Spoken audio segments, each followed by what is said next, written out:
Government red tape aside, we are on the verge of a massive breakthrough when it comes to the world of spaceflight. Whether it be manned or unmanned, Starship is going to change everything. The ability to transport at least 100 tons worth of cargo, not only to low Earth orbit, but to any place in the solar system, allowing us to colonize other planets, exploit the resources of the moon and asteroids and just about any place else that we can think about exploiting or exploring. It is an exciting prospect, to say the least. All we need is just for these government agencies to get out of the way and let SpaceX do their job, because the whole model that Starship is based on is a firmly established principle. All you need to do is get Starship into orbit and then send up tanker starships in order to completely refuel it, and it can go virtually anywhere in the solar system. And that's where part of the problem lies. As I've mentioned many times in the past, the prospect of refueling, or refilling as Elon Musk likes to call it, a ship of the size of Starship and its massive fuel capacity in low Earth orbit in anything resembling a reasonable time frame is going to be very difficult, to say the least. You need an extremely high launch cadence to begin with, because Starship is not well insulated enough, nor does it have an active cooling system to protect the fuel from boiling off into space when exposed to the harsh light and heat of the sun. And also, as I've mentioned many times before, liquids do not behave the same way in orbit and in microgravity, and the prospect of transferring liquids from one vessel to another without the system becoming clogged up with bubbles that don't rise to the surface the way they do in normal gravity, that could be a difficult prospect as well. A prospect that could take SpaceX a long time to develop. Years, in fact. Wouldn't it be better if they had somebody to develop this process for them while they're still working on Starship? Well, as a matter of fact, they do. In June of last year, with very little fanfare, the first orbital tanker in human history was launched by SpaceX, although this tanker does not belong to them, but rather to a company called Orbit Fab, and their current objective is not to refuel Starship or anything enormous like that, but simply to refuel satellites in order to extend their period of operational efficiency in orbit, and also to help them get to higher orbits. So how could something this small and this relatively unambitious help Starship? Well, it could do a lot more than that, and every major nation on Earth, regardless of whether they have a space program or not, should be investing in this.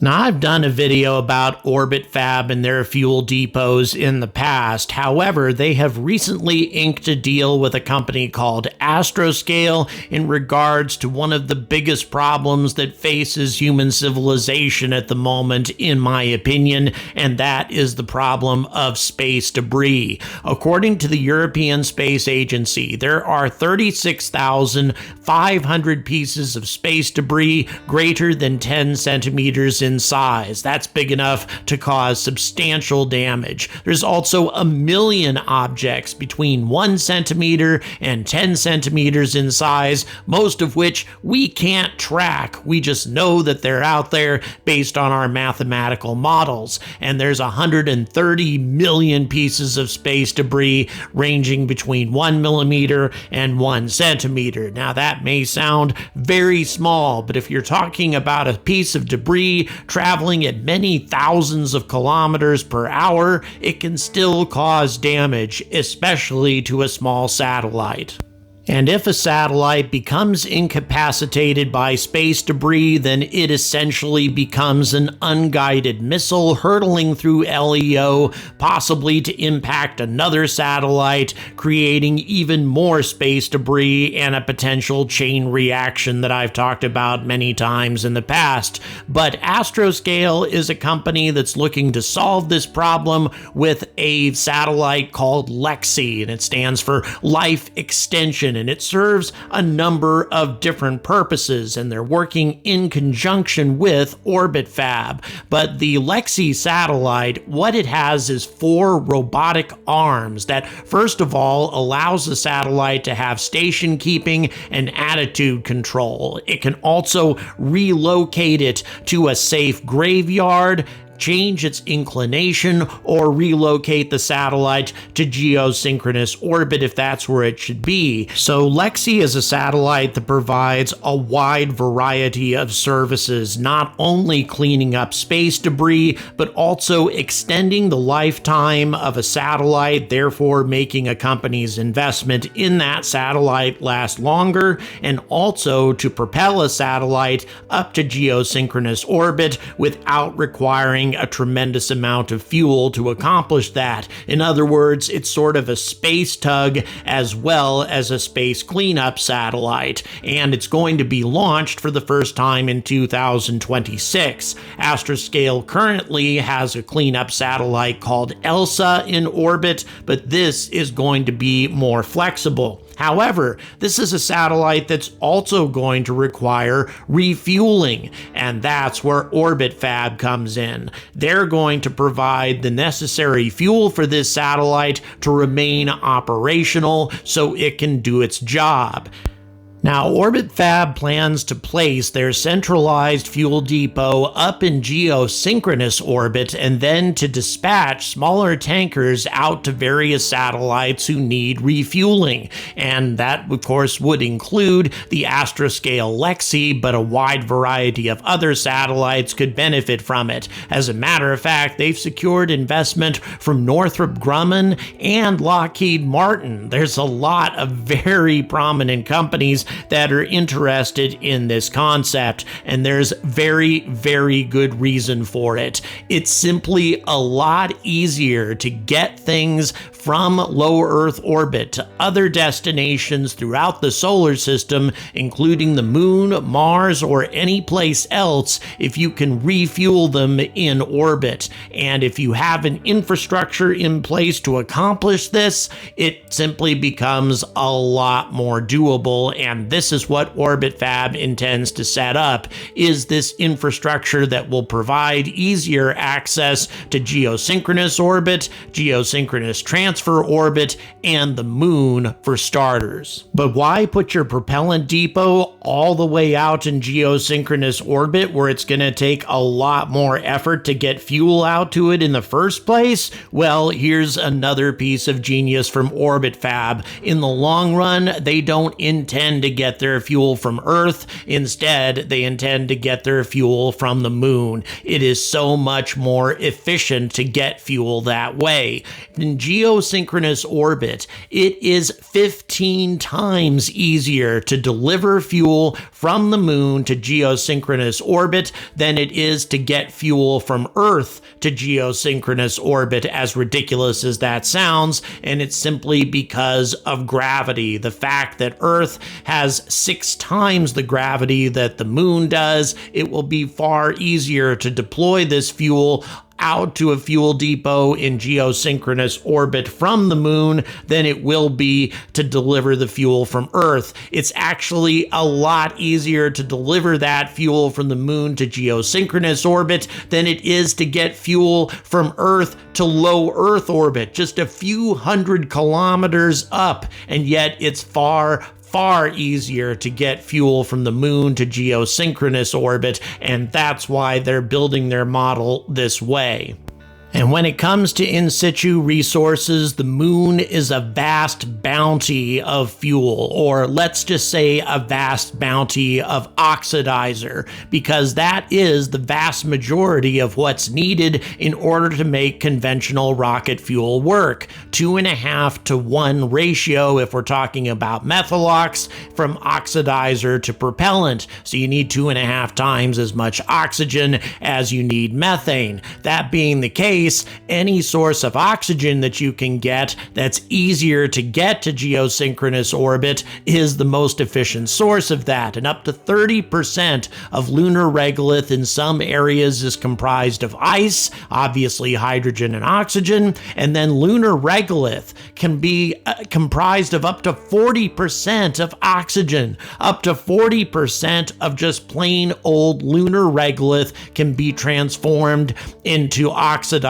for the Starship. Unfortunately, as far as we know, there is no methane on the moon, nor are there large deposits of carbon that could be converted into methane via electrolysis. So we don't really have a good source of methane on the moon, but that only comprises about 30% of what SpaceX needs. The vast majority of what they need is liquid oxygen, and really that's the case for most types of rockets, including also the Vulcan Centaur, or rather the Centaur upper stage if they intend to use that as a tug. It actually functions off of hydrolox, all of which can be produced on the moon. So this is really the most efficient and most effective way to handle LEO refueling. And the whole concept is being done in reverse right now. The concept of trying to overcome Earth's gravity in order to deliver fuel all the way out to orbit is far more difficult than manufacturing that fuel on the moon and delivering it back to LEO or geosynchronous orbit, and this is what Orbit Fab has in mind. Now, obviously, the investment in producing large amounts of fuel on the moon, any kind of in situ resources on the moon, is going to involve a huge amount of investment, far more than the amount of money that's been invested in companies like Orbit Fab or Astroscale for that matter. We're only talking about tens of millions of dollars that's been invested in companies like Orbit Fab, whereas tens of billions of dollars are being invested in new satellite constellations that are just going to make the space junk problem in LEO worse. And by the way, what you're looking at right now is something called the RAFTI, a rapidly attachable fluid transfer interface. And all the things that I've been talking about in terms of challenges of refueling in microgravity are supposedly overcome by this system. It's capable of delivering up to 4 liters of fuel per minute at 20 psi. Now that isn't very much. Obviously something designed for satellite refueling, not to transfer tons and tons of fuel. This is something that's going to have to be scaled up, but still, it's a system that's capable of delivering a wide variety of fuels, from high test peroxide, hydrazine, kerosene, isopropyl alcohol, nitrogen, helium, xenon, krypton. And by the way, xenon and krypton are excellent fuels for ion engines, which make satellites far more efficient as well. So this is something that not only can provide LEO refueling, but can also provide a wide variety of different kinds of fuel depending on the types of engines that a satellite or rocket may use. This is just a much better way of providing LEO refueling to a wide variety of customers, not just SpaceX. And as you may recall, I just released a video about how Great Britain is working on an ambitious orbital solar program that will provide up to 3 gigawatts worth of energy from geosynchronous orbit. But this will require thousands of tons worth of solar panels delivered all the way out to geosynchronous orbit, which will be a very, very difficult prospect indeed. However, if you have a refueling depot that can send out tankers to your solar panels once you get them into low Earth orbit, then refuel the ion engines on these panels in order to get them out to geosynchronous orbit,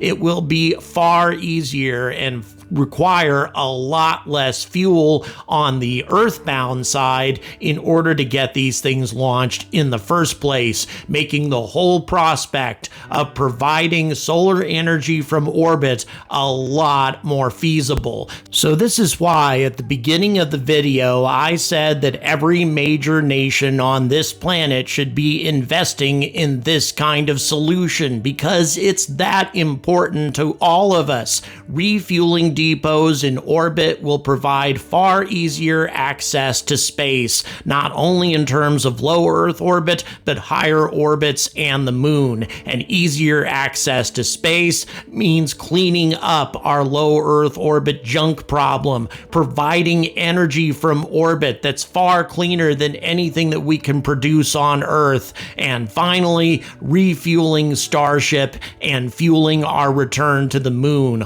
All of these things can be provided by a fuel depot specifically designed for this purpose, as opposed to trying to get a tanker Starship to manage this on its own with technology that will need to be developed from the ground up. Instead, SpaceX should invest a substantial amount of money in companies like Orbit Fab to handle not only their own refueling challenges, but also the refueling challenges of every other space company that has ambitions in orbit and beyond. The ability to refuel in orbit simply extends the range and effectiveness and operational life of everything, from a satellite to a space probe to a tug to a rocket. Anything that goes out into space, if it can refuel in orbit, is going to get a hell of a lot more life and a lot more delta V than can be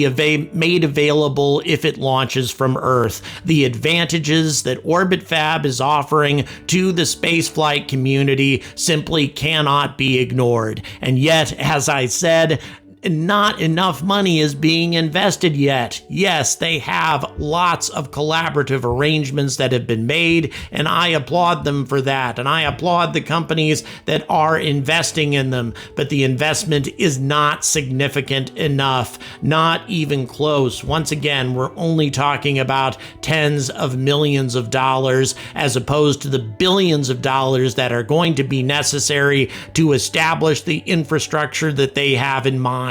And this would be money very well spent. And just for fun, let me give you another example. Let's take Starship out of the equation and say we want to use Vulcan Centaur to get the Orion capsule all the way to the moon. Currently, that is not possible. The Vulcan Centaur is only capable of delivering a maximum of 12.1 metric tons out to translunar injection orbit. However, it can carry 27.2 tons up to LEO, which means if it could refuel in LEO, that is to say, refuel the Centaur, which is supposed to be a space tug eventually anyway, then the Centaur could transport the Orion and the ESA service module, which weigh a combined 22.8 metric tons, all the way out to translunar injection orbit. Oh yeah, and by the way, then you could reuse the Centaur again if it were to travel on a return orbit back to GEO where it could be refueled again. If we just have an infrastructure in place between LEO and cislunar space, getting a large amount of mass all the way out to the moon is going to be a hell of a lot easier, not only for Starship, but for everybody. And we need to be investing a lot of money in this solution simply because there are so many practical advantages, many of which I've already listed. And let's put asteroid mining on there as well, because there are so many valuable rare metals on the moon, which will be far easier to get at if we have this kind of infrastructure in place. But so far, we're not spending that kind of money, not even close. It needs to change, and it really pisses me off, and I don't think that comes as much of a surprise to any of you. So please subscribe to my channel if you want to see more content like this. Please consider supporting me. There's a wide variety of ways to do that in the description. And until the nations of the world, the space agencies of the world, and wealthy space companies like SpaceX, like Blue Origin, like ULA invest the money that's necessary to create these kinds of fuel depots and this kind of infrastructure that will give us easy access to the solar system and all of the benefits that are out there waiting for us, until this becomes a reality, I urge all of you to stay angry about space.